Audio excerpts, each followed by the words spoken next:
All right, my name is Rich Schmidt. I'm here with John and Ksenija House. We're at Le Cave Wine Bar in Portland. It's August 13th, 2019. Thank you both for joining us today. We really appreciate this. Let's start with the obvious question, which is why wine?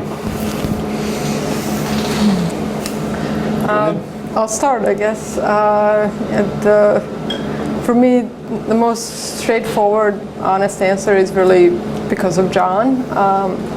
I kind of know for a fact that I probably wouldn't be in this industry if it wasn't for John.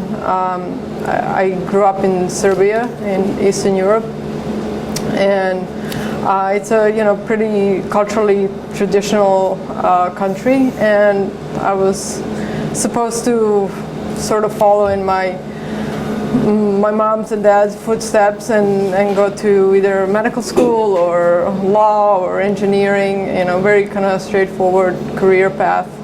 And eventually I chose dental school, so yeah. I was in dental school for about a year, and at that point I found a way basically to come back to US, and where previously I was here as an exchange student in high school, and this was basically late 90s, so right after the breakdown of former Yugoslavia, and so my parents, especially my dad, was eager to get me out, and so through different circumstances and a lot of help from friends, I came here, or Florida, and fast forward 2 years later, I met John in college, and I think that was 2001. Yep. And yeah, that's kind of how it started, really. Did you drink wine in Serbia? I did not. I mean, there in was. High school, or yeah. What yes, did you drink? Yes, I drank a lot of Riesling. There was no. But it's not. It was like Welsh Riesling or Yes. Italiansky. Right.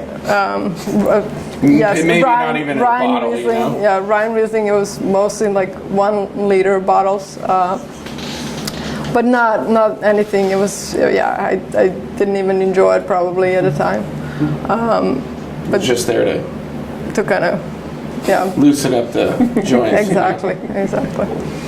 And so at that point, I met John, and I kind of let you lead into the rest of the story. Why wine is because my dad said I couldn't be a chef, and that was precluded by him telling me I could be anything I want to be. I know I want to be a chef. Yeah, you can accept that. He had put himself through first person in his family to probably graduate college or graduate high school, then college, and put himself through medical school and work nights, weekends, and holidays his whole life, and said, you can't become a chef because you'll work nights, weekends, and holidays. And we had a cousin in the family that did just that. And I was, 20, didn't like wine, didn't really like to drink, but everyone who was into food as much as me, which was not I think a thing at the time, it wasn't like a foodie term. They loved wine. And when we met in this biology class, I think January 01, like our second year of biology, I was interested in microbiology, Ksenija molecular. We started working in the lab together. That's a different story we could talk about. I found a professor, and I would go to his office hours, and a friend of his, who was another professor, would show up, and he had a composition book, a white and black one, that was filled with white wine. The dude only drank white, and mainly white Burgundy, which I quickly learned was highly unattainable in my budget. And there was a local wine shop. He said, I buy all my wines at Tim's Wine Market on Ivanhoe Row in Orlando, Florida, where I was born and raised.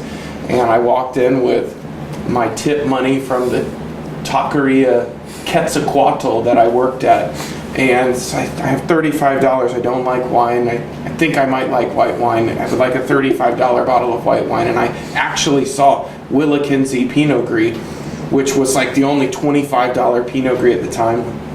And they said, no, you don't want that. Not because it wasn't good, but because it wasn't going to open any doors for me right away.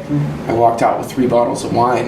It was a Vernaccia di San Gimignano, a Pinot Blanc from Alsace, and a Sauvignon Blanc from Napa. And they did wine classes on Wednesday nights, and for $25. They never asked if I was 20. I think they asked once, "Are you 21?" Yeah. I was gonna be 21 in 4 months, so for me it didn't matter. And I wasn't trying to drink wine. I just wanted to figure it out. Like, why do people love it so much? I tried. I remember having that Vernaccia. I don't know if you were over at the time, or if you. I don't think you came over to my place for like the first 4 months. But I remember trying it and thinking, this is terrible. For that $35, I got 3 bottles of white wine, and they were all steely and minerally, and you just don't wrap your head around it. I went to that wine class, and I smelled Monshoff Riesling, Snoqualmie Chardonnay, and Huntington Earthquake Sauvignon Blanc. That's not around anymore. Side by side, I was done. Buttered popcorn, candied gummy bears, and the Riesling, right? Snoqualmie Chardonnay, buttered popcorn, and the it smelled like cantaloupes. And the Huntington Earthquake Sauvignon Blanc. I get it. This stuff is all made from grapes. It smells so different, and they were all like $15 bottles of wine. I was done. We finished with Moscato d'Asti. I can't afford to buy this, but I gotta have it. You know, 5% alcohol, it just smells like roses. I still love it today. Some people are, I don't drink sweet. I'll have that. I'll have it all. So that diversity for me, it was just like there was clearly an endless abyss of information, and I really craved that. So, and it was tough because we just met and didn't have any money, and there was no turning back, no looking back on anything else. I knew I had to be in wine for the rest of my life. So I was really lucky. I got the calling, as my mom would say. She thought I'd be a preacher. Sacramental wine, right? Yeah, it's not too far off there. So tell me how it gets from that point to you being in Oregon with working in wine. What's the next step? It's really hard to handle John's enthusiasm, and so it really, every year as he was learning about wine and getting deeper and deeper in the enthusiasm was just like, like turning up the volume, and he slowly starts penetrating into everything, and eventually, me coming to Oregon is through John's nagging almost about wine, and also like there was uncertainty about I didn't find myself. I wasn't really sure what exactly I was going to do with you were going to school. Molecular biology degree, and I was just going to be going to graduate school or going back to dental school. And rather than doing that, John said, well, why don't you go work harvest? Like try and let's find you a place to go work harvest in Oregon. That was like the end of 06, beginning of 07. Right. Because we graduated around the same time. It took a while for us to finish because we had to work jobs, right? I mean, we could just go to school full time, like we had to generate some income, and you were working as much as you could to get there. But you worked at a genetic institute, citrus, right? Right. At the University of Florida, I worked in a transformation lab, and during that time I was experiencing wine and drinking a lot of wine with John, but never really crossed my mind that this is something that I will end up doing until we came here, or I came here. You were drinking a lot because, like, with me, Although nothing compared to what we drink now. I mean, Right. I would have known how. Yeah. So yeah, I started moving boxes at that wine shop.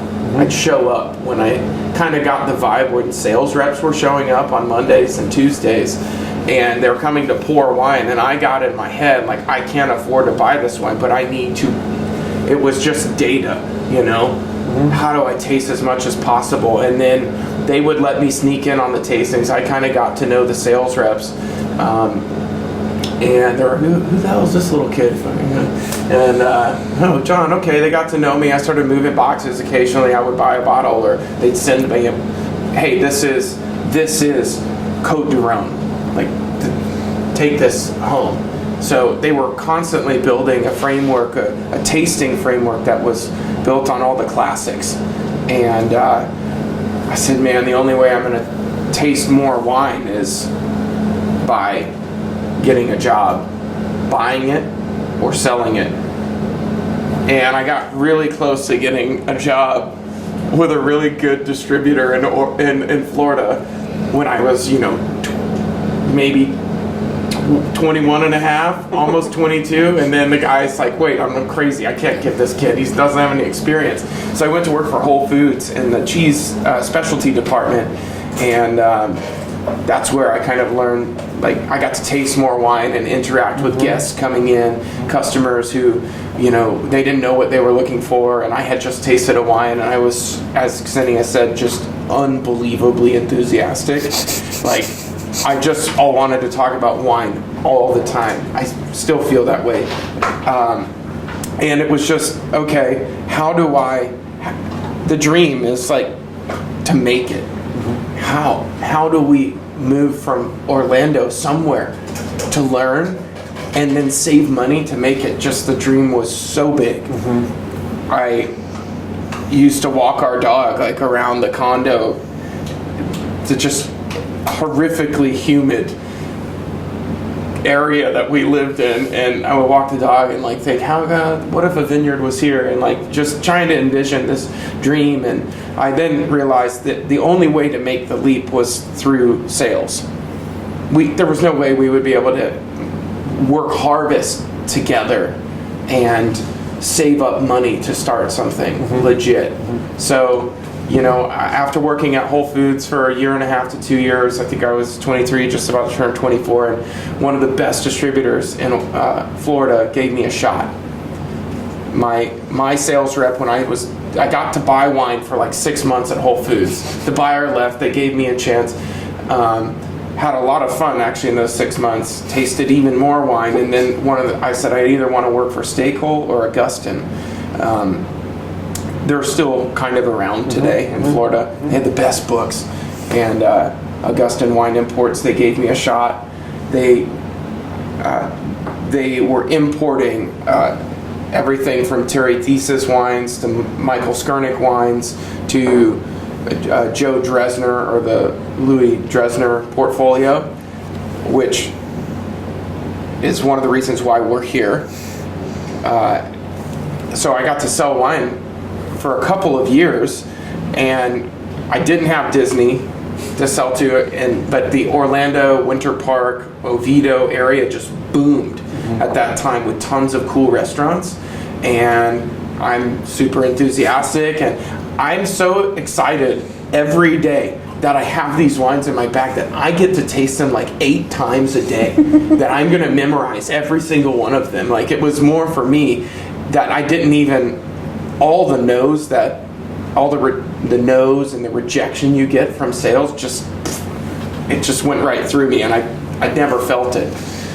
And Oregon Pinot Camp is happening. A couple of my buyers are going, right? Every year. I can't go because I'm a sales rep. It's meant for buyers. And one of them comes back. Eric Cooperman is his name, and he was buying for Grand Cru Selections. Grand Cru is just a wine shop. And Eric throws Oregon Pinot Camp in Orlando in August of 2007. And Harry Peterson Nedry shows up, and Dave Adelsheim show up. they're in my portfolio. I've never met them because the sales directors were always coming to Florida. And we were killing it, or at least I was selling a ton of their wine. I didn't know it, but I was just excited, so I'm selling everyone this wine. And I decide I'm going to pick these guys up in your Toyota Matrix, and I'm going to drive them everywhere they need to go. I'm going to save them time and money. I'm going to be their chauffeur. I'm going to be at their side. And the long story short is, Harry and I created a bond, and I said, my wife, Ksenija, would love to work harvest. I kind of was speaking for her at the time. Yes. She did not want to work harvest. And I said, she's done with this molecular biology degree, and he has a degree in chemistry and English. So I knew that would a little spark in the brain. And then he said, oh, well, we've got a Kiwi that might not make it from New Zealand. And if they don't, then I'll get Ksenija the slot. 2 weeks later, he said, yeah, the visa didn't come through. And then a week later, Ksenija was taking a direct flight from Orlando to Portland. Yeah, that was 2007. Worst vintage to start. The best, really. You want to start at the worst time, in my opinion. But that certainly didn't matter for me, because once I came to Oregon, it's everything about this place was different. The air was different, and you just felt, for me, the landscape was kind of reminded me of Serbia to some degree, and there was something familiar and something nostalgic about the place, and everybody at Chehalem were extremely generous and nice. It was just wow, this place is amazing. And do you remember when we were in the kitchen before you left? I'm like, you're gonna have to drink beer. Oh, right. No, I hated beer. Yeah, I hated sucks. beer, and what was it, 2 weeks in? Well, not even 2 weeks in. It was, I think we were bottling, and first thing you do is at the end of the day, you start drinking beer and IPAs. IPAs. That pale ale's really good. Exactly. I told you would like it. Sorry, it's kind of a baseline for our whole relationship. The whole, yes. And even though 07 was such a challenging vintage, to me it really didn't matter, because I caught a bug. It was nothing that I've ever really imagined, and it was physical and really hard work, but it's also with all these amazing people coming Technical. from across the world. There was a lot of science that I understood, and it was easy, and it wasn't. But there was passion behind it a lot, and it was just.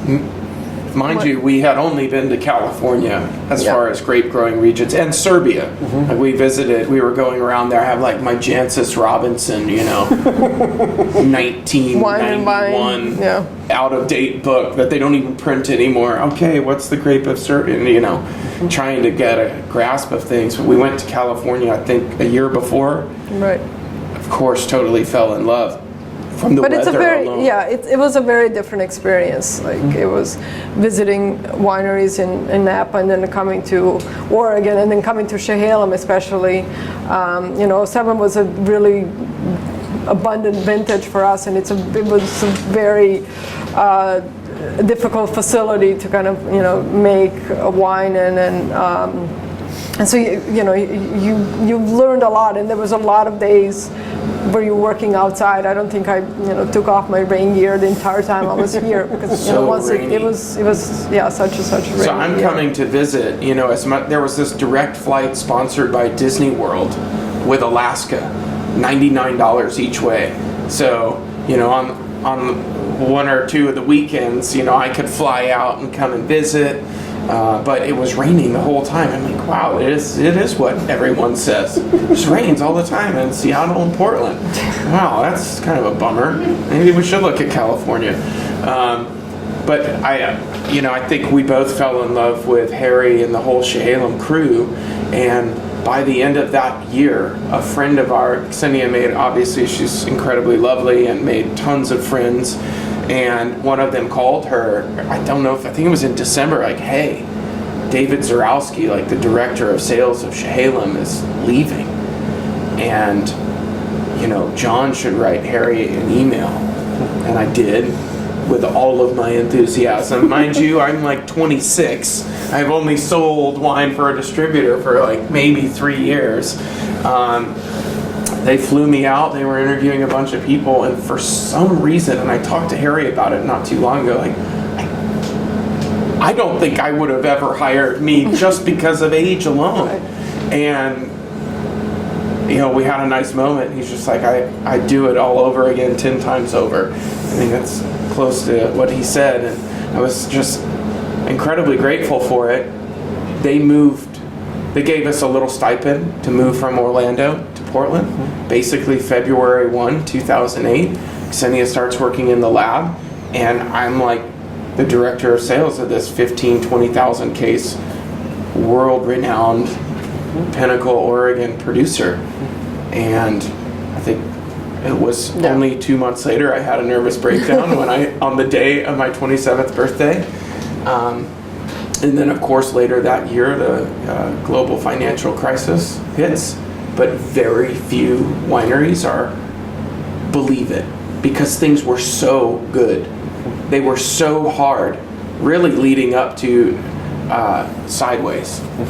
There was a blip, and there was some growth, and then 9/11 happened, and it slowed down. And I know, because Harry was very transparent with our sales. I could look deep many years back.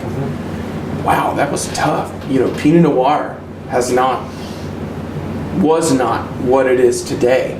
And that really started post sideways, whether we want to admit it or not. For real. It was an education of the American consumer, which is, the greatest consumer to grab if we can educate them. And we now, fast forward today, are trying to continue to push the dry Riesling, not always dry, but seemingly dry Riesling world forward. So you still have, at this point, this dream of making wine, of doing the next thing. So at what point does OVUM start becoming a reality or a blip in the future? I think for me, even at the time, like, even though there might have been inkling of doing something, I still didn't think it was going to be as serious as it is today. I always thought that it will be a couple hundred cases, and that will be that, and we'll still have our day jobs, and things will. But it never. I should have known better, of course. Well, I think you're skipping over the most critical part of our relationship. Is if Ksenia doesn't say no like 3 to 23 times, then it's not a good idea, and that's exactly what she said about OVUM. And so, I don't know how many times it took, but I'll never forget being at Eat Oyster Bar. We were having brunch, and over a bottle of like Gaston Chiquet grower champagne, and I'm like, we're doing this.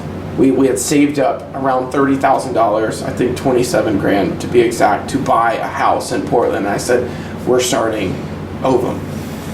The conviction was as strong as we have to move somewhere to take the next leap. And for me, even though the economy was just starting to hint at rebounding, I said, if we don't start now, we'll regret it forever. And Ksenia's like, you're doing it all on your own. And it was very tough because I had been traveling the country and I didn't get to spend as much time in the cellar. We rode home together, right? We're driving an hour there and an hour back, just basically talking about production the whole time and how would we do things.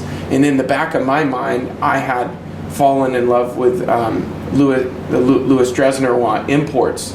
And Joe Dresner, just a real quick aside, was a pioneer of what he called real wines from France mainly. They were native fermented wines that were grown in vineyards that maybe were organic, maybe they were sustainable, but they were mindfully grown for the wine, not for some financial reason.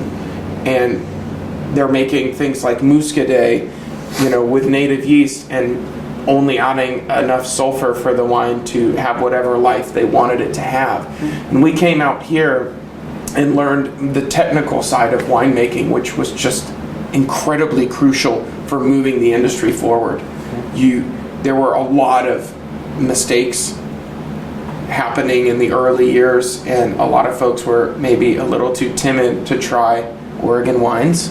And I don't know why I looked at you when I said it. You weren't timid, but the consistency was my parents' generation, the baby boomers. They liked consistency. They liked consistent Outback, Olive Garden. They wanted the wines to taste the same. That did not happen here.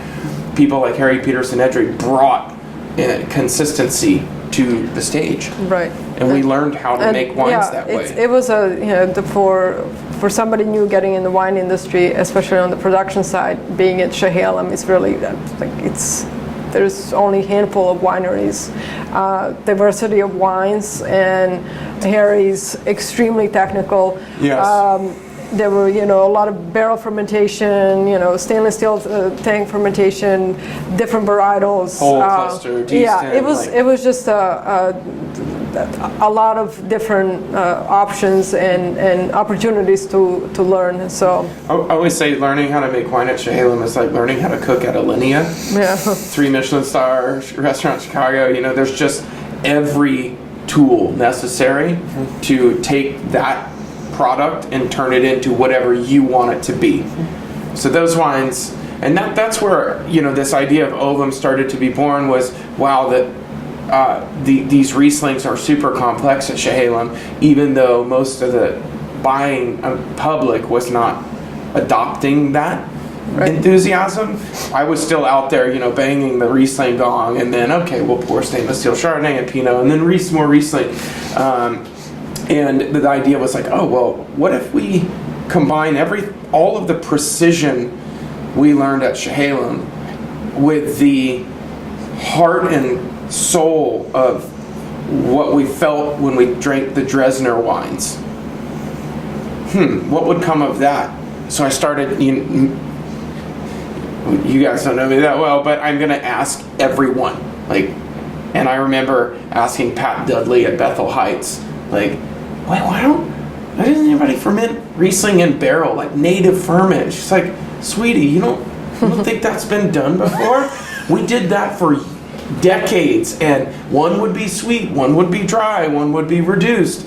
And that's when I knew, we definitely have to do it, because that path was blazed in a time where precision wasn't a given, where statistical level, research level winemaking wasn't happening. So we could take that and... Right. And I think it's also at a time where there was a lot of influence coming out of Davis, and you had to go to school, and you have to be a very, educated technical winemaker, and this is the only way you can do it. And I think now, in the last probably 5 years, if not maybe a little bit longer, people are slowly kind of starting to depart from and kind of going more into a intuitive and less, not manipulated, but you know what I mean, just less. It's a natural pendulum, right? I mean, the pendulum swung from super correct, precise wines. Now we're into a super natty, natural wine world, which when we started OVUM, we thought, I think there wasn't really a natural wine word that was buzzing around. I mean, it was deep in the undercurrents of, certain New York bars, and certainly in London and Paris, but not out here. I thought, are our wines natural? I don't know. We knew in my business plan that I wrote on a red eye going somewhere for Chehalem was like, we're going to take this money and we're going to buy fruit not just from Willamette. We're going to go to cool climates all throughout Oregon. We're not going to make great wines or bad wines. These are going to be reflections of the time and place, no matter what. And the no matter what was just, we have to find if there are Grand Crus or if certain varieties really belong where they're planted. And the only way to do that, in my mind, is to take the monetization of that business out of the equation and to make a wine in a very transparent way. Native ferment, nothing is added except for sulfur. And we chose to ferment wines in a neutral vessel. At that time, it was neutral oak. And that was just, hey, transparency. If it tastes good, great. It's not about us. It's about the time and the place. And, if we add acid or we subtract it, we're taking the time and the place out of it and inputting ourselves instead. Totally cool, right? Maybe a winemaker harvests that Riesling if she doesn't like acid as much, so she deacidifies it a little bit to bring it more in balance. But you just you put yourself in front of the time and the place. So that's kind of was a bit of the impetus and the structural framework for what we were doing at OVUM. And in 2011, we took that down payment on a house and bought like 12 barrels or so. Yeah, it was and we made insignificant. Yeah, we made 3 Rieslings and 1 Gewurz, and I'll never forget Ksenija just like, this is the worst idea ever. Let's make one wine, like 2 barrels. And it was experiment. It's like and I said, you can't. Three different Rieslings. Like, are you serious? Yeah. How are you going to sell this? First of all, The hardest grapes to sell. Yeah. And a Gewürztraminer, nobody's drinking Gewürztraminer. I mean, if no one was drinking Riesling, like no one was drinking Gewurz. So at least they can pronounce Riesling. They can't pronounce Gewurz. My mom still can't say Gewürztraminer. That's good though. So That's good. when we were reading about you guys, you mentioned that drinking OVUM wine should be like listening to AM radio in stereo. Yeah. Tell me what that means and what you're going for with OVUM wine. Yeah. Well, I came up with it, so I won't make you try and explain. To me, it was taking exactly what I said before, the precision of Chehalem's technique and applying it to an old-fashioned, if not kind of forgotten technique here. Right? So you hear crackles on the mic, right? You hear the vinyl cutting, right? And yet the sound is coming through excellent speakers. It's something from the past coming through today. Yep. It's sort of kind of embracing those little imperfections that, nuances that are, there just naturally. In fact, rather than trying to fix it all, every single thing, because you're trying to fit within a mold or within a number. Like, no, remove all of that and just let's focus on the wine. Yeah, I think it's a lot like recording an artist live. There is something more real about that, and when you make precise things, it's often taking the human element out. In the case of wine, I think making precise wines is often the winemaker getting more involved with the wine, which in one way is super cool because it's kind of a real reference point to who they are in that time. Unfortunately, my sales narrative brain is saying a lot of them also tie in, oh, this wine is from the vineyard in this time. And those narratives don't often work honestly well together. Monetarily and financially, they work very well. For me, it was just, hey, we're not talking about flaws here, but imperfections in the wine. Maybe there's too much acid and the wine's out of balance. I'll never forget a friend of mine saying, but aren't you worried about not making balanced wines? No. That's what the vintage is there for, and that's why we embrace something that's different. You go to see an artist and the song they record or the song they're playing live every night is slightly different, right? I mean, that's more exciting to me than the same thing, just putting that song on over and over. You tire of it. So you're making pretty much exclusively or exclusively white wine, and you're embracing imperfections. So tell me about the reaction to that. Tell me about selling that wine and selling people on even trying that wine. Sorry, I'm not. I rarely am out there selling wine, so you will definitely have to answer that one. I feel like there's a whole other runway of life left for Ksenija. Wait till you start selling the wine, because people would much rather see you than me. It wasn't hard, because I had traveled the country. Harry gave me that phenomenal opportunity to cut my teeth in national FOB and international distribution. That I made it a point to be very consistent with the folks that I dealt with. I made it a point to be very honest and transparent with them, to always have win-win scenarios where we're not always driving them down into the ground where our distributors or restaurants or retailers couldn't make the margins they needed to survive, because after all, if they didn't, they wouldn't be there the next year. So when I came along, I said, hey, we got this thing going on called OVUM. And they weren't cheap, but they weren't expensive either. I knew they had to be in that glass pour range so guests could come in and experience something that was a little outside of the normal target they were drinking in. And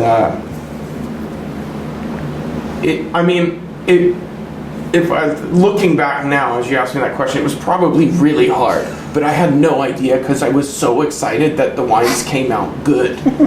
Do you remember we had friends over when we had bottled the wines? They were in from Florida. Some friends from Florida had moved here, Brian and Stephanie. They have the wine, and Brian's like, oh my God, I'm just so happy it's good, because I didn't want to have to lie to you. And it was. They were from 11, which is kind of like a correlation to 07. It was very cold. It was very hard to make. The first harvest was Halloween, and then we ended harvest after November 12th. We haven't seen that still. Ksenija, keep wanting. I think it was hard because John was so adamant about removing all the things we've learned kind of at Chehalem and doing it our own way, and there was this big unknown that always kind of lingered. We fought a lot in the first few years, and there was there was a little bit of a dogma involved as well about bottling wines unfiltered, and so it was there was a lot of uncertainty. And once we actually bottled it and tasted it, this is good. Oh wow. Are you tasting what I'm tasting? They smell very different, and they taste the palate texture was very different. The only person who was pioneering that frontier was Barnaby and Olga at Teutonic. But Barnaby and Olga, particularly Barnaby, was so dogmatic about making Mosel and Germanic style wines, and I was kind of like, if they turn out that way, great, but we're just going to do this. And we did decide to age much longer. Yeah, we were usually, exactly. We were usually all the Rieslings, Pinot Gris, everything was bottled February, March, but we were aging our Rieslings in barrel, in summertime, and it was we just didn't have experience, and wasn't.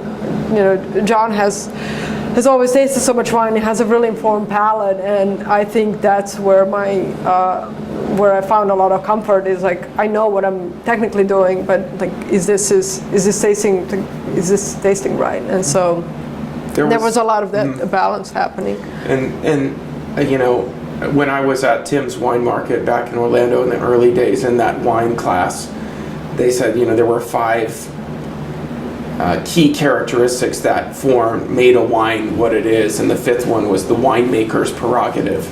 And I don't know who made that up, probably Tim or Steve in the shop, but the winemaker's prerogative is, what do I want this wine to be? And we thought the only thing we knew we wanted the wines to be that wasn't changing the composition of flavor, sight, and time was texture. We wanted texturally complex wines if it was possible, and that's why we age longer in barrel. And still to this day, we keep pushing that longer and longer. Yeah. So selling the wines wasn't that difficult. It seemingly. After you sold Ksenija on the idea, it's pretty easy after that. It's like I spend a majority of our relationship trying to make her laugh, and she's a really hard laugh. So selling her on the wine was, similar to that. I knew the angles I had to take. I had full confidence that he would be able to sell it. No, wait, that's hindsight talking. Yes, That's hindsight. 100% that, infectious enthusiasm. You will buy this no matter I had what. a lot of great friends that said, hey, house, we'll take that on. Yeah. And a lot of great distributors that we don't even work with today that said, we'll clear it for you to help you out. We like you. We like that wine. It's a really good percentage. Good shot. Here's a leg up. 341 cases is how much we made. And why the name OVUM? Ovum is egg. In Latin, it's a biological term. Our biology coming through 19 years later. Today. And we were making. We wanted to make wines in cement egg or egg-shaped vessels, which we do, and it's kind of the birth of something at the same time. Yep. So tell me about the sort of maturation process from that first vintage, 340 cases. You kind of got what you want to do. So tell me how you get from there to today. What changes have you made? What alterations have you made?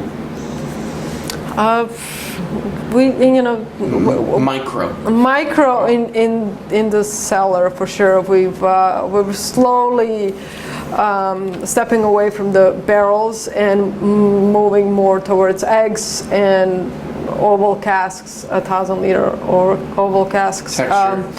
Yes, but it's been about discovering vineyards across Oregon and not just Willamette, and I think that's been kind of the most exciting part of. Obviously, we grew production every year a little bit, but now it's just finding every single hidden Riesling vineyard that's hopefully not getting grafted over, because it's happening at a very scary pace. That's another interview.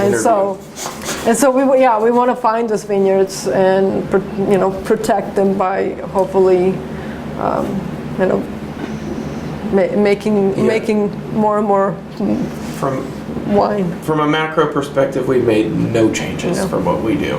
From a micro perspective, maybe we'll destem the Riesling and soak it on the skins for more texture development. Maybe not, depends on the vintage. But really, we still native ferment. We don't add anything but sulfur to the wines. We age them longer today because we understand more about our vineyards today. We still work with a few. We got so lucky. We found a few sites that are from the start that were just extraordinary, and not by our own accord. One of our Kiwi friends was like, "Oh, you should go down to Southern Oregon, check out those vineyards." And I said, "Southern Oregon, it's way too hot there." And I still think that ignorance exists today. Heat is not determined by north and south in Oregon. Right. It's your proxy to the Pacific or the mountains or the desert, right? Because it's cold in Hood River, but that's east towards the desert. But it's alpine because it's next to these mountains. And down in Southern Oregon, there's 3 different microclimates. We're not even talking about Umpqua and Oakton. So our best wines, I think we're finally coming to admit, are perhaps outside of Willamette. What are you looking for in a vineyard? Obviously, existing Riesling is a big thing, but what else are you looking for when you're looking for a vineyard? I think growers. Yeah. Really good growers. Yeah. I dictated a bit to the growers early on, and then I realized, it's like telling a chef, or telling a farmer how to grow the product that they've been growing for the restaurant. really you need to find the farmer that already gets it. Yeah, and that you can kind of align your philosophy with. And there've been vineyards that we've worked with once or twice, and it just for our style and the way we make wine, it just didn't fit. And it has probably nothing to do with the vineyard, or it just for us it didn't work. Even though they may be exceptional vineyards. And so it's really, I think for us it takes probably a couple years to, after we make the wine and bottle it and see how it changes in the bottle, to really realize, to find if there is something special about this place. Yes. Or it's just a... How do you, I mean, you're just recording a couple albums, so you don't know what your band's really all about until you're 3 deep. I mean, that's vintages. You got to get through about 3 before you know. And at the same time, we are being very scientific about with that fruit as it's growing, and when it comes in. It's just once it comes in, the science kind of goes out the window. Right. We're measuring and mapping the fruit in a very statistical, precise way. And then, the fruit doesn't have much nutrients. We're probably going to have a very long fermentation. Yeah. We know we need to put that in this part of the cellar where it's a touch warmer. These little tweaks, that's... It's really about getting to know the vineyard, where the grapes come from, by looking at these numbers. It's not to react to it, but basically just to kind of observe and really get to know. And oftentimes, these vineyards that we have these great relationships and are making these very interesting wines from, are what have turned out to be interesting. The growers, somehow we sync up, it's producer and musician kind of thing. It really matches, and when it doesn't, what comes out isn't as authentic. So our growers, they're the best. Yeah, it's crucial to me. It's crucial to take care of growers first, and I think they often get forgotten. So all I want to do, truth be told, is grow, but that's the last stage of the cycle for me, But in full transparency, post that comment, I remember the early days. I should say, in selling the wine, is anyone gonna believe that I made the wine? We made them together. We always have. We said this will be a 50-50 process, but everyone knew me as a person who sold wine. But for me, it was just a way to get to production. How else was it going to happen with a boy from Orlando who had no money? I had to start somewhere. And you know what? I think today, that roadmap is totally opposite. Meaning the roadmap when I started was, if you want to start a winery, you need to learn, how to make the wine. And now, if you don't know how to sell the wine, you're screwed. Yeah, it's pretty common. Everybody will say winemaking is easy. Selling wine, it's hard. And it's always been the case. Yeah. And for me, from day one, you don't want to do it. You're gonna kill it when you do it. But from day one. I also wanted OVUM to there will never be a decision about money that will affect the fidelity of our conviction in what we produce, right? Because I've seen it happen in multiple wineries, importers, distributors. At some point,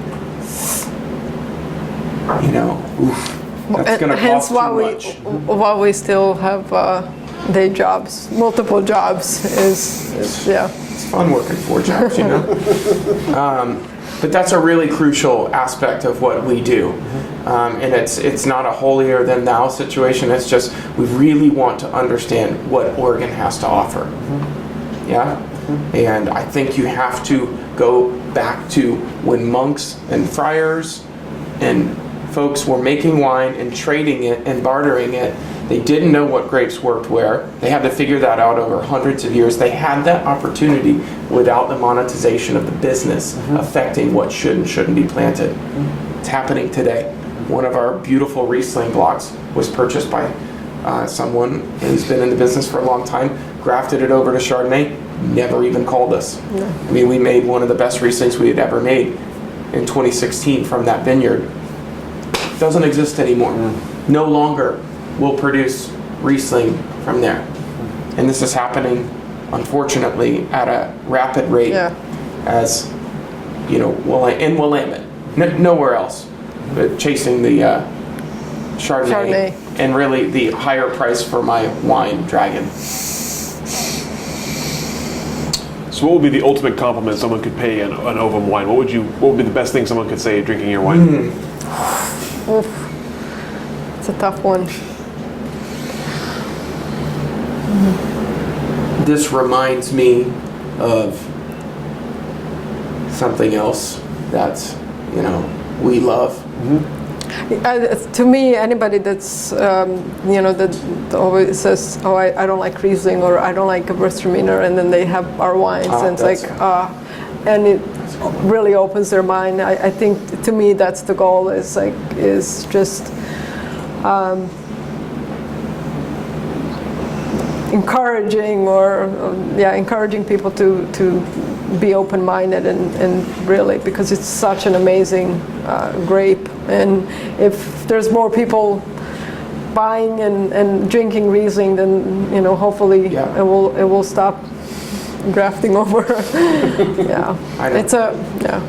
It's tough. It's tough, but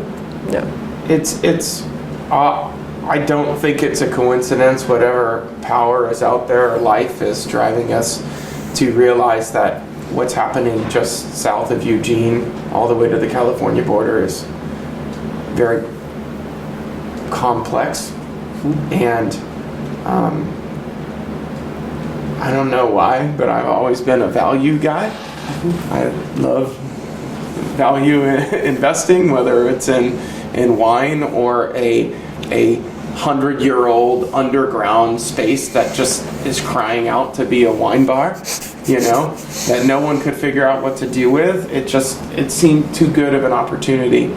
And, I always, everyone hates Riesling and Gewürz, really, from a production standpoint, from a winery standpoint. Yes. That it's just, they're so hard to make and they're so hard to sell. Cool. That's exactly what I want to do. It's true. So let's talk about the space. So we're in Le Cave here, Subterranean Winery Bar here on Alberta Street. So tell us about discovering the space, like you said, and discovering that it needed to be a wine bar. Most importantly, Ksenija said no. Multiple times. Okay? But I think it was, in the end, it was probably good that I said no, because... Well, without saying no at this point, we're not doing anything. Right. But there's a reason why it was, at a certain point, then it was like, it was too good to be true, kind of. No is a barrier. Yeah. It's a point of entry. Like, if I don't get the no, then I'm not, that sounds like a good idea. No way, Yeah, but I kept saying no, and finally the landlord came back and said, "How about you?" Well, but that's what I'm. Yeah, I mean, I had realized what could happen from a licensing standpoint. There were a lot of bars who wanted to get down here, but the OLCC had some restrictions, and again, very difficult. Perfect for me, like. I don't know why I crave that, but a couple of our friends that used to work at Ned Ludd, this amazing restaurant, seminal restaurant here in Portland, on MLK, not too far from here, they moved on to open a dive bar just down the street. And I said, I'd love to have a place where I could entertain, our distributors and our wine club members, or those just interested in learning about dry Riesling and Gewürztraminer in Oregon. And they said, there's a place down the street from us. We lived here right around the corner for 5 years. I know the street, there's nothing there. And then I remembered in the back of my mind that a friend of mine threw like a speakeasy pop-up they weren't selling liquor here, but there was just folding tables here, and some of the top bartenders from Manhattan and like Chicago were making cocktails down here. Maybe some other nefarious things were happening as well. And I remember I went down there. I know that place. There is a place there.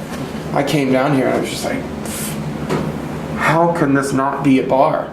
And then, you know, I told Ksenija, and she's like, you're not opening a wine bar? It was kind of the Riesling. You want to make 4 wines the first vintage? That was the same response here. And this is probably like next to OVUM and us making Big Salt. This is the best thing we've done other than having an awesome 4-year-old child. It's true. I mean, who would have thought people would walk down an alley, an unmarked alley, and then come down a hidden flight of stairs to sit at an 18-seat bar, you know? But we've been, just like our wines, we've been completely blessed that folks will embrace it. I think because we're trying to be real every step of the way. And what are you selling here? What is it what are you trying to draw people in with, and what are you trying to showcase? Producers like us that don't have a voice, that are doing the same thing as us. Maybe they're in Oregon. We are always carrying super cool Oregon producers. You know, Pinot, Chard, Pinot Gris, whatever. What are you doing? Something cool? Are you trying to find the true heart of Oregon? And, you know, my recent gong banging is like Oregon is the France of the U.S. We can naturally grow all these varieties from out in the Dalles all the way to Cave Junction. We're growing probably over 100 different varieties. Most of it's dry farmed, just like France. It's just not achievable in most of Washington, California. I was just in the Finger Lakes.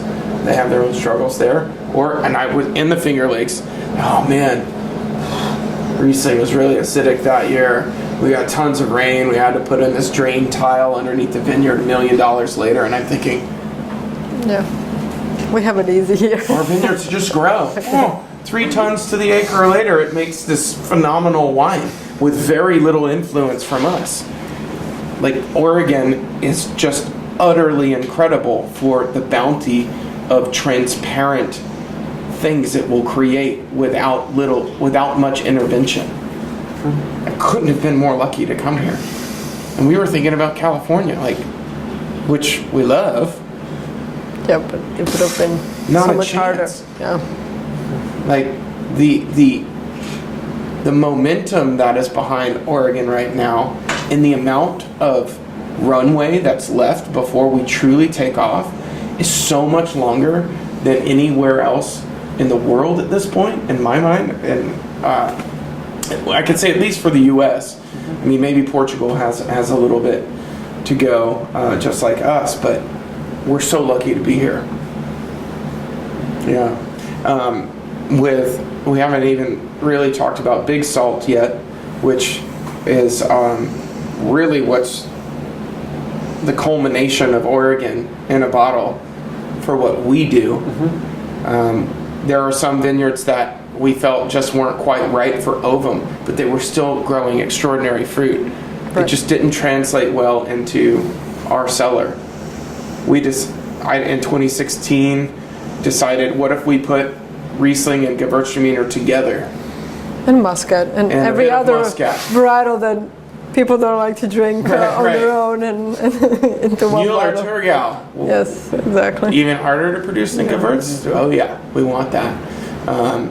And we've been fermenting now up to 7 vineyards all the way towards the Columbia Gorge, down to southern Oregon, to southern Willamette, up here in the Dundee Hills. Vineyards that were planted in the 70s and the 80s that are still farmed by those people that planted it. We're fermenting it together in one tank. So, Gewürztraminer, 1976, dry farm, Corey clone Gewürztraminer. Cool, yeah. Pick that, September 23rd, October 19th. Riesling picked in Southern Oregon, because it's colder down there, right? We're learning these things. Comes in and goes into the same tank. And it's all fermenting together. Mother Nature is making this complex blend rather than us making it in the laboratory after the fact. Still native ferment, still only adding just sulfur. And most importantly, Ksenija said no the first time, right? You what? No, that's not what we do at OVUM. It's barrel, it's egg, it's cask. Yeah. But I think these vineyards will make something really complex together. No. So we got through the no's and then said, okay, do it.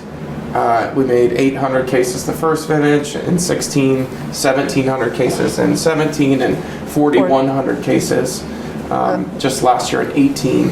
And we get more emails, letters, online orders for that wine, and people saying, I've never had a wine like this, period. Not just from the US or from Oregon. And it's very unusual, and it's the culmination of everything Oregon has to offer that we understand today. I'm sure we're ignorant of many things that we will learn in the future, but it's not about the vineyards as much as the vintage. It's capturing this place on a macro level. Big salt. Yeah, and then again, protecting those varietals that we really love. For sure. Yes. As people or wineries shrink their Riesling production and Gewürz production as it is happening, it's like somehow Big Salt came out of that for us to absorb a lot of the struggles that the farmers would have otherwise. Interesting. Yeah. It's really changed our lives as much as it has theirs. I can see that. Yeah, you guys have a lot of interesting things going on here that I can see would be kind of life-changing. So tell me about the industry that you came into and what you thought of the Oregon wine industry as you came into it, and what changes you've seen and where it stands today versus when you came in. The Oregon wine business. Yeah. I don't, I mean, obviously it grew, but I think there's still that sense of community that was there when I arrived here in 2007. It's nice, there's that pendulum swing that there's more cool kids and not so much about pioneers anymore. More opportunities for younger generation to make wine, possibility to make wine that really didn't necessarily exist. So it's kind of, I don't know. Yeah, it's a really it's changing and it hasn't almost to the same. Yeah, I think what I learned was working at Chehalem and then till now was there was a first wave, the pioneers, Charles Corey, David Lett, Dick Erath, folks down at Hillcrest, right? Richard Summer, yeah, Southern Oregon, right? Comes in again. There it is. They planted like everything that they could plant, right? Chasselas, Muscat, Otnel, right? What are these grapes? They were making them, and they made blends, co-fermented wines like Big Salt back then, but they didn't have the knowledge, right? They didn't have, that's why they shared everything with one another. Then, I should have included David Adelsheim back then. The Harry Peterson Nedrys come along and say, well, hey, we can add more framework and science to this, as the second wave in the early 80s. Then you see an influx and a third wave where some French companies like Drouin are coming. Everyone is still very convivial and sharing information.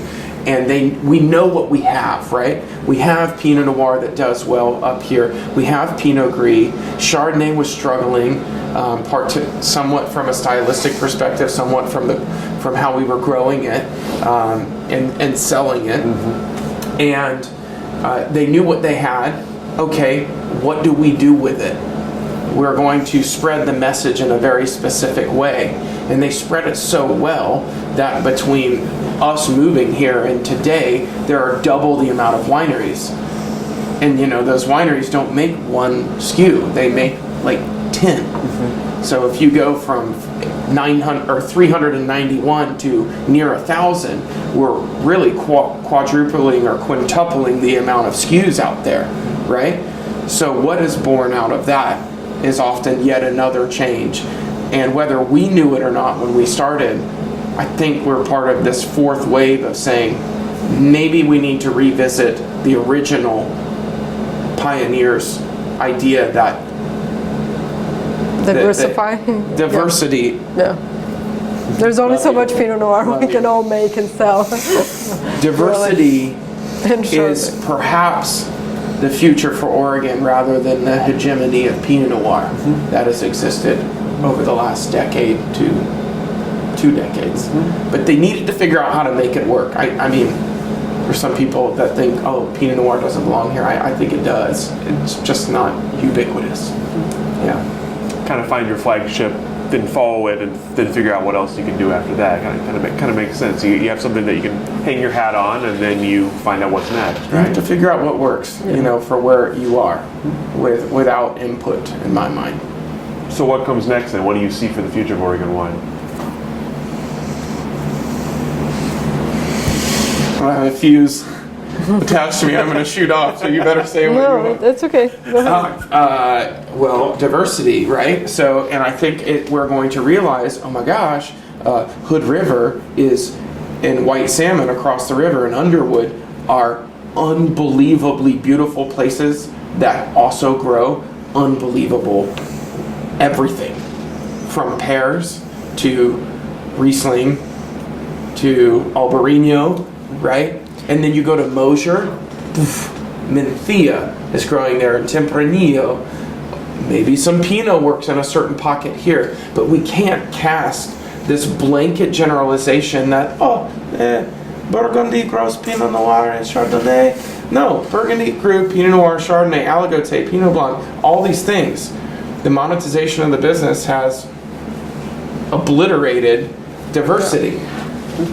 We will find it with the remaining runway that we have left in the entire state, because land prices will be more affordable outside of the Willamette that also happens to create something super complex.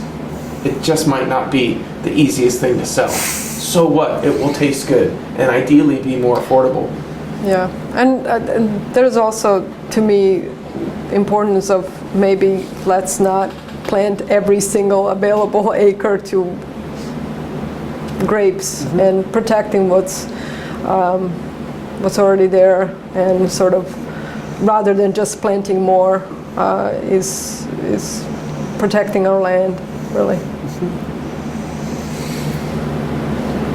It's more sustainable for the future. Yeah. So what about for you two as you look ahead for your various businesses? What do you see as you look, say, 10 years down the road for OVUM, for Le Cave, for anything else? I don't think we ever thought it all would work. So it's kind of like, whoa, we're attached to something else that's now driving. I mean, the goal was to focus on OVUM and that, for the rest of our lives, and maybe have our own piece of land somewhere, a farm, kind of self-sustainable farm that we can live off. And because currently, I have a day job and John has multiple jobs, and there's the cave, and so we're just kind of, all of this is leading into something that's much more simpler and idyllic. No, I mean the original dream, walking the dog and deathly hot, humid days in Florida dreaming about what do I want it to be. We'd love to have an estate vineyard using all the knowledge that we've gained, absorbing, what's happened in Oregon, where we think the vintages might be going, which I don't really know, but have a decent feeling, right? There's no data-driven analysis to get us out of how we feel about something. There's just still a lot of touch, feel, right, involved in our business, a lot of gut. Yeah, to get into that estate vineyard, be able to walk out on the back porch, have a little coffee, not have to worry about the 82 emails that wait me. Yeah, and estate vineyard is like 10 acres, something that we can manage ourselves. We don't know how to do that yet. Yeah. I mean, we think we have an idea, but we know we won't know until we start. We're close to it, but it's always how much longer can we do all these other things? We never thought Le Cave was going to be successful, and here it is. So, I don't think we see ourselves taking a ton more risks like we have. We're just happy to follow through on the ones that already exist and have kind of paid us back for being patient and for sure. Saying no to the right things and yes to the wrongs. Yeah, that's right. She said no to the vineyard yet because it doesn't seem like it can happen. Yeah, she has said no to vineyards, but it was more soupy, It was kind of a soupy no. And okay, I think I should do it. And we did buy some land, and then we ended up selling it because we needed to make more big salt. Yeah. And in our gut, we kind of said maybe it wasn't time. Maybe we need to be somewhere else. Because we bought land in the Eola Amity Hills, which is an utterly phenomenal place to grow almost any cool climate variety. But it's not the right place for us. So we sold the land. I'm sure we'll regret it at some point, but... No regrets. No regrets. Yeah. So you say no, so you know there's no regrets. Right. So as you guys may know, Linfield has a wine studies program now. We have a couple wine studies majors here in our audience today. So what would your words of wisdom be to a graduating Linfield wine studies major who wanted to enter the industry? What would you tell them?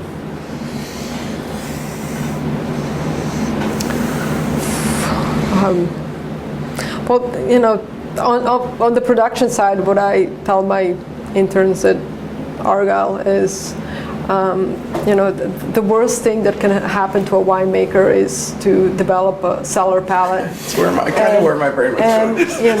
And I think this is why OVUM works so well for John and I, is that he was always my buffer against developing the cellar palate, because he's so much more informed. And so I tell my interns, like, just taste wine, don't outside of your region, always go to wine shops, attend wine tastings, think about wine as this global product and not just a regional thing, because it's very limiting, and it's such a what's limiting? Limiting being only focused on your own place, only on Oregon, like it's and only on Willamette. It's just, there's just so much more out there to explore, and you have to be open-minded. That's that. You said it very well. I was going to say the global perspective, because that's kind of what wine's all about, right? You can taste that vineyard in Provence in that bottle of rosé, or the saltiness of the sea, inflecting on Falangina or Greco di Tufo. Voracious curiosity is really what will define the endless pleasure that the wine business can give you. Just wine as a whole, but certainly it's the greatest business ever. It's one of the oldest ever. You still can't really go to school and come out and just become a doctor, right, of wine. You have to live it. Yeah.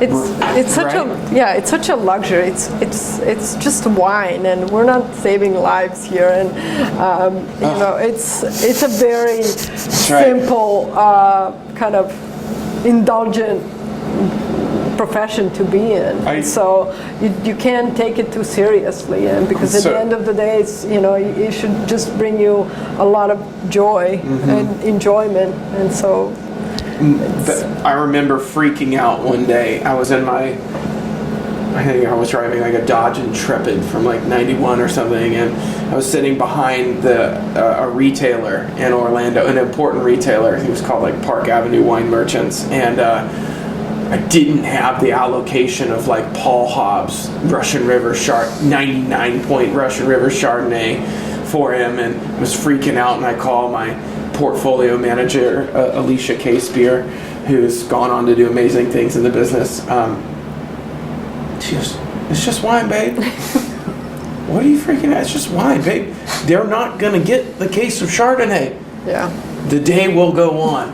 "Yeah, but this, they're gonna be so upset." She's like, "There's another Chardonnay tomorrow. It's just wine, babe." And like, I've never forgotten that, because the industry gets so stressful, usually for monetary reasons. Yeah, exactly. Some people's feelings can get hurt from time to time for reasons that you probably didn't expect, but all in all, They can feel pretentious at times as well, and it's just, you know, it's just wine. It's not. We're so lucky. It's not. Yeah, exactly. We're so lucky. I mean, people come through this door, like, to the establishment to have a glass of wine that we get to serve them. I mean, I tell this to the folks that work here. We're just incredibly lucky. So we get to focus on our lives. Yeah. You're making somebody happy every day, hopefully, or making them feel better at least. Yeah. It's a pretty nice gift. It's a pretty nice gift to have. Yeah. So I got one last question for you. It's one of our favorite questions to ask, and I honestly can't wait to hear your answer to this. So, what is the key to a successful marriage in the wine industry? Apparently lots of no's.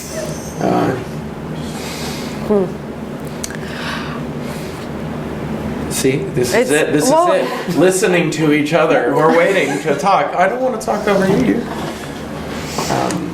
You know, I don't know have an that, idea, but I don't know that there is something like specific to wine industry that I can offer as an advice. I think marriage is a commitment, and it certainly is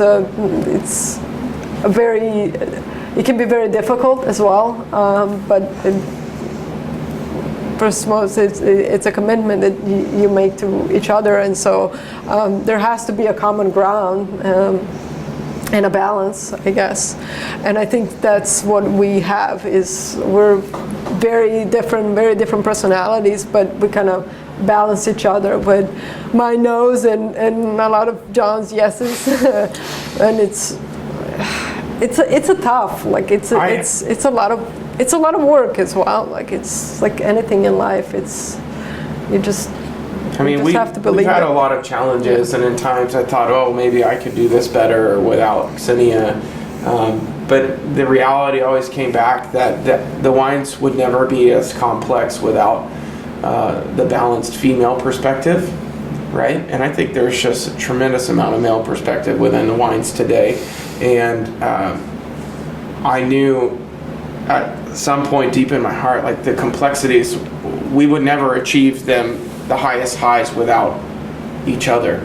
I mean, one of our labels is Toro y Scorpio, like the bull and the scorpion. She's a Scorpio, I'm a Taurus. They're very compatible signs, but they're very intense, you know? Every once in a while, Ksenija will just, cut me down with just one sting, and I just, you're left reeling about it for a week. But the bull gets back up, we keep rolling, and keep working together, and it's been just incredibly difficult. But we believe in something greater than even ourselves, and our relationship alone is yet to be found, and it's more fun finding it together than apart.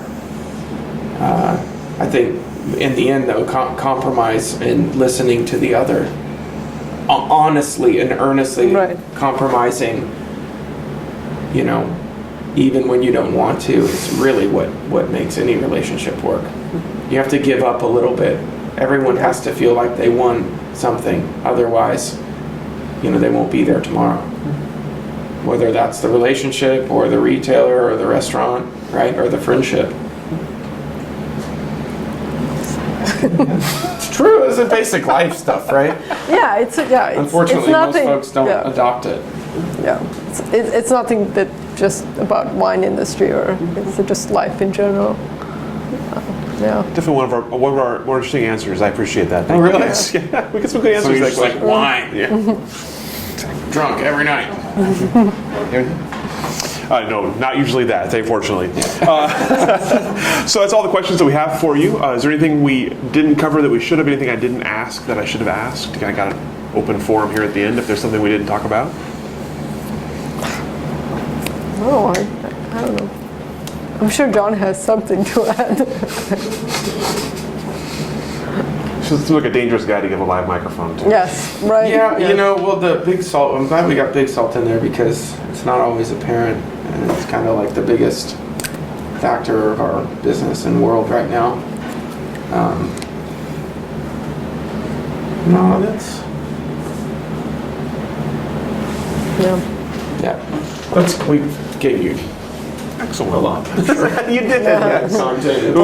It was wonderful. And thank you so much for your time thanks. today. We really do appreciate this. And Of course. for letting us into your awesome space here in Portland. This is so cool. So Thanks for the flexibility. Yeah, absolutely. exactly. Yeah. Yeah.